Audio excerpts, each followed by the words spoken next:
Hey people, what's going on? It's another episode of Two Bears, One Movie. Oh And we my watched god. we watched a Nicolas Cage movie, And didn't it we? was just as bad as the rest of them. Playing a little bit of gun game here in CSS because we're trying to get Anthony to be a PC gamer, and I figure this is the best way to do it. Oh yeah, or the worst way. We'll see. So far, just unbearably bad, but The only person I know who's good at this game is probably, well, obviously APL Fisher and Spoon. That's it. well, APL's been playing this game since like beta, hasn't he? He's like, Since birth. I remember when this game came out. I was in middle school, and I was like, "Oh God, Counter-Strike! That game looks like fun." I've been playing Return to Castle Wolfenstein for years. Let's try something new, and then I never did. Did I kill that guy? No, I don't think I did. Anyway, so let's talk about Season of the Witch, shall we? Season of the Witch, which is actually one of my favorite Donovan songs, by the way. I think it's the only Donovan song I've ever heard. That and Atlantis are my two favorite songs of his. Did you say land tits? Atlantis. Land tits. That would be a way better title. Mountains. Mountains are land tits. I could squeeze her land tits all day long. I'm gonna go climb Mount Land Tit. Yeah.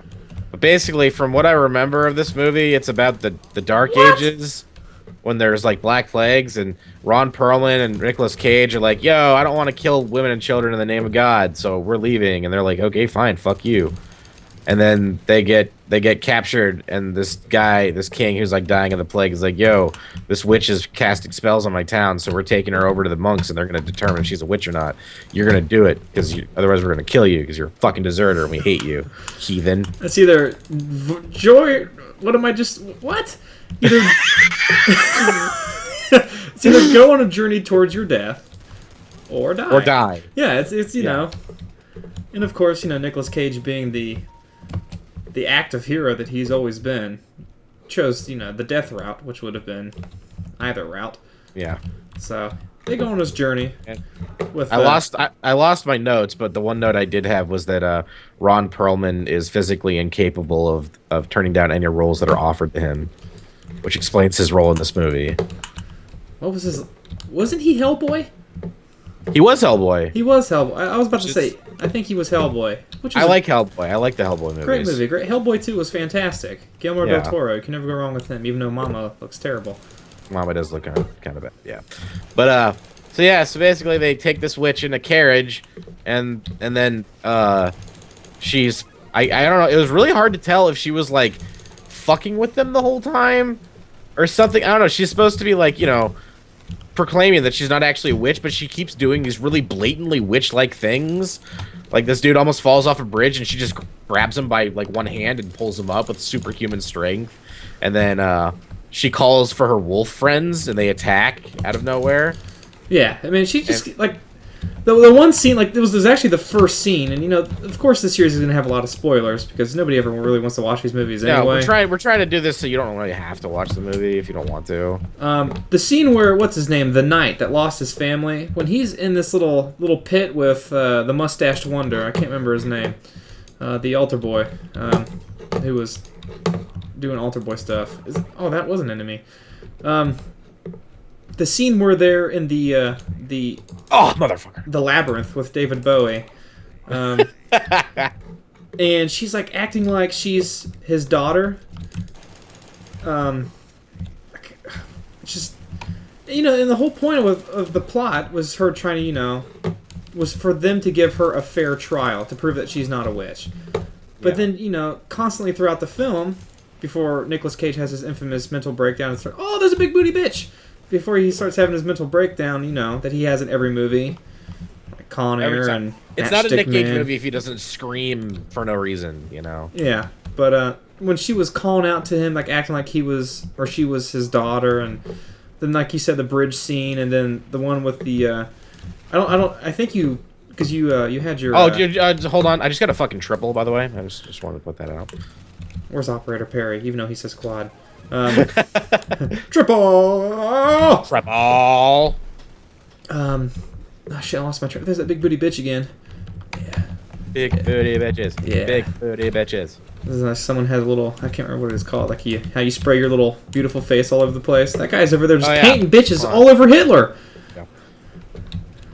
This map is okay. God, I'm having trouble keeping my train of thought. It's just it's one of those movies where it could have been more than it was, but the plot was just such a thin. It's like it was so razor thin, and they just made lots of stupid decisions, like story wise, that just didn't make any sense, and there were no subplots. Make you feel like a fucking genius for putting up with the goddamn movie, you know? That guy just got fucking turned on. I just shit in your fucking mouth. But you know, when you see like an action movie or a drama like that, you expect some sort of like maybe a romantic subplot or, you know, some sort of backstory, and there's really nothing. I mean, they cover the backstory in like 3 seconds. You know, they kill people. They flash back to the scene in the beginning where he like kills a woman by accident 4 fucking times. Yeah. Just to like they have to like get that out there. Like, remember, he's conflicted about his work with God. Like, there is depth here. Please feel the depth. Yeah, like one of the things. By the way, this is the second time we've recorded this, just to keep the ebb and flow going of the first episode where I fucked up the recording. One of the things I really hit on. Target on my face, fucking asshole! How dare you? One of the things I really hit on in yesterday's attempt at recording this was how, you know, it was perfectly and ethically okay for Nick Cage to kill hundreds, probably thousands of men for free alcohol from Ron Perlman, but as soon as he stabbed one woman in the stomach, just within seconds. Now he's got a problem with this whole thing. Yeah, it's all just a problem. You know what? And Ron Perlman was just like, you know, I agree. Whatever.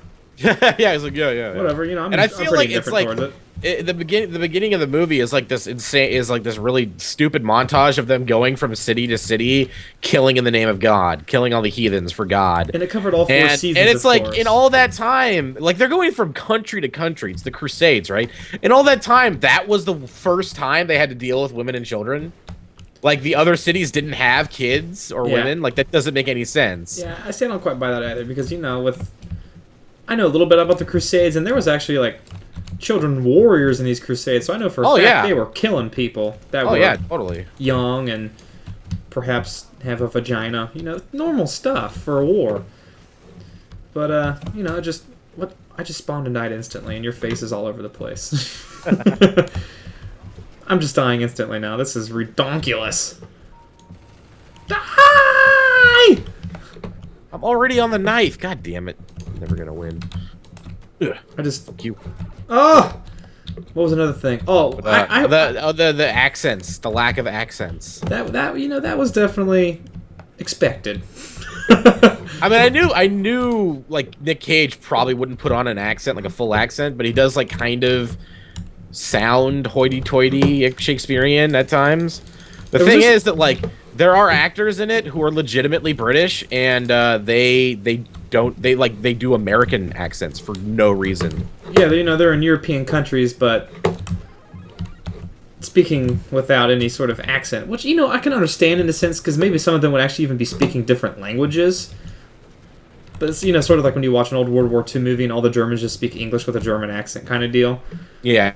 Which, you know, it still makes me laugh, but just the fact that there was, like, no sense of accent. Am I shooting the right people? I'm just shooting everybody. No, that was the right guy, and he killed me. Just, yeah, like you're saying, the lack of accents, and then that one guy you pointed out to me that played Al Capone with his...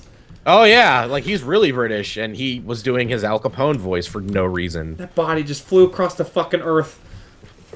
It's like the only scene that was impressive was the wolf scene. It was like the entire budget went into that scene. The rest of it, like, they got a couple good locations and some decent, you know, like, vast shots of valleys and forests and stuff, but for the most part it looks just like well, they only shot on location, looks like, for one scene, which was leading up to the Wormwood Forest. But everything else was just some of, like, I swear to Christ, I've seen better green screening on Tim and Eric. Like, it was absolutely horrendous, some of the scenes. Like, the wide-angle castle that looked like it was... Oh, God, the widest angle lens ever used in film.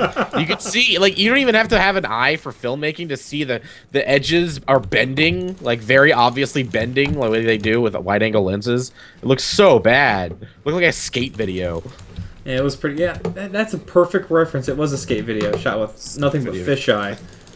Are you the right guy? No, you're... I haven't got a kill. I am the worst Counter-Strike player I have ever seen. What was it? the Jedi scene, with the dagger.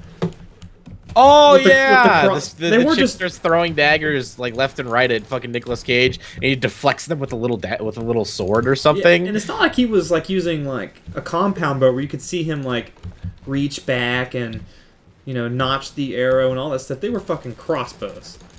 And Nick Cage just stared this man in the eye and pulled out his dagger and said, "Nah, bitch, nah," and just deflected him.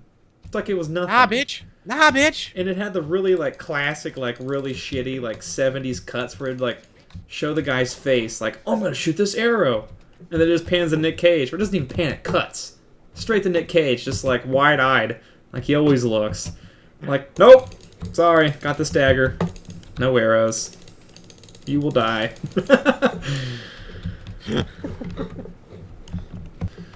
I mean, we'll go on this. I mentioned this yesterday. Nicolas Cage's name in the movie is Damon. Which is some sort of, I think it might be like some sort of Latin reference to a demon or whatnot. If you aren't completely like mentally disabled, you could sort of figure out halfway through the movie that she is not a witch, nor is she innocent. The bitch is Satan. And that's just one of the like I don't like, if you see like the Truman Show, he's a true man, he's a real person in this fake existence. You can like the name slip reference like that is okay, but when you basically point out the villain of the movie with the main character's name, like I instantly was just like, well, his name's Damon. She's a witch. Watch her be a demon. And you know what? She turned into some sexy looking half-naked Satan woman. She did look better as the demon. Yeah, she was pretty hot. I mean, I seriously, I think I've only gotten one kill this entire game. I'm just gonna throw that out there. So whoever's watching my segment of this video, I'm sorry. Just open up. Getting off. Open up a new tab. They tried a couple jokes in the movie that just fall goddamn flat, like crazy flat. Well, the biggest issue with their comedic delivery was the editing. Like, the first comedic line in the movie is Nick Cage talking to Ron Perlman about something, and he's just, he cracks this line, but at the same time, they're still playing the dramatic, sad music from, like, the way... yeah! Where the scene before was still ending, so it's just like... Do, do, do, do, do, do, do. It starts with them talking about, I don't know, God or something, and then they segue into a joke for some reason, but they didn't stop the soundtrack with, like, a wah-wah. No, I mean, there wasn't, like, no, like, subtle pause or just, like, oh, get fucked. Did I get the final kill? My only kill during the game? But yeah, like, there's just that sudden pause there that's sort of needed for a serious movie when it has a comedic drop like that, just out of nowhere. It just wasn't there. It was like that sad music still just playing, and then Nick Cage saying his stupid joke, and then Ron Perlman's big husky laugh. So what would you give this movie out of 10? I'll give it a 3 out of 10. And then that was my thought throughout the movie. 3 out of 10. And then I'm gonna give it a 3.5, and it gets the extra half a point for Nick Cage's hair. Yeah. By the way, that's gonna be my last statement for the entire movie. Nick Cage's hairstylist was Chad Kroeger of Nickelback. Congratulations for fucking Avril Lavigne. Go fuck yourself.